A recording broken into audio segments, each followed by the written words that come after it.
This week, the National Indian Youth Council called on Navajo Tribal Chairman Peter MacDonald to justify development of coal gasification plants on the Navajo Reservation. Today, Carrol Cagle looks at the industrial exploitation of the Navajo people. Civilization!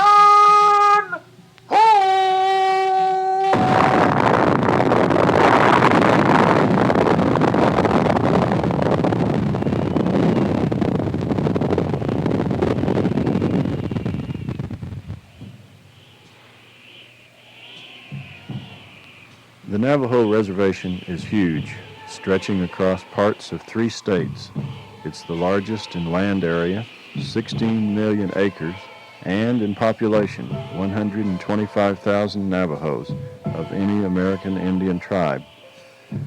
After the Navajos were subjugated by the U.S. government in 1868, they were forced marched to Fort Sumner in southern New Mexico, detained there for 4 years, and then marched back in what is still known as the Long Walk. 100 years ago, few could have foreseen the riches that would be eagerly sought in the remote, high desert country. Now, in a somewhat more genteel version of the Sooner land rush, major corporations are scrambling to remove, process, and sell those resources. For several years, huge coal-burning electrical power plants have been operating in the Four Corners area near Farmington. Other units are now under construction. Strip mines support the plant operations, which supply electricity to major cities throughout the Southwest and California. Other strip mines, even more massive in size, will be necessary to support 2 huge coal gasification plants planned for the reservation. Each plant will cost $500 million, and each will consume huge amounts of water in order to convert coal into pipeline-quality synthetic gas.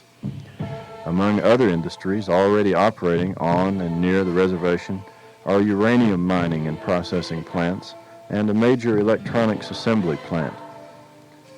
This rapidly accelerating process of industrialization has provoked sharp opposition among the leaders of the Coalition for Navajo Liberation and among an uncertain but significant number of rank-and-file Navajos. This rapidly accelerating process of industrialization has provoked sharp opposition among the leaders of the Coalition for Navajo Liberation and among an uncertain but significant number of rank-and-file Navajos. Coalition leaders charge that Anglo energy corporations and the federal energy agencies, with the complete cooperation of Farmington area business interests and even the Navajo tribal government, are trying to exploit and ravage the reservation. John Redhouse, a leader of the coalition, put it this way in testifying recently before the State Advisory Committee of the U.S. Civil Rights Commission. The growth of Farmington's economy, he said, is based on continued exploitation of our resources. Others testified in these words that foreign invader corporations are destroying our land and people.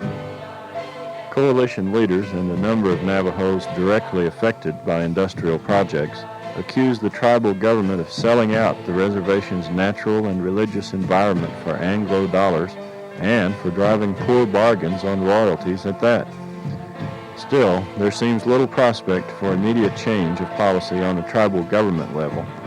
The newly re-elected chairman of the Navajo Tribal Council is Peter MacDonald, a man who was booed by a few Navajos after his presentation to the Civil Rights Commission.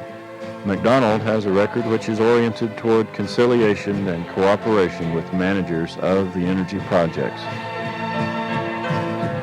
Our people have survived, and our eyes glow with memories. The reservation is our home, but for now we'll let it be. The battle is not over, and the struggle has begun. A new hope has been born, and a sunny day will come. This is Carrol Cagle on KYMR.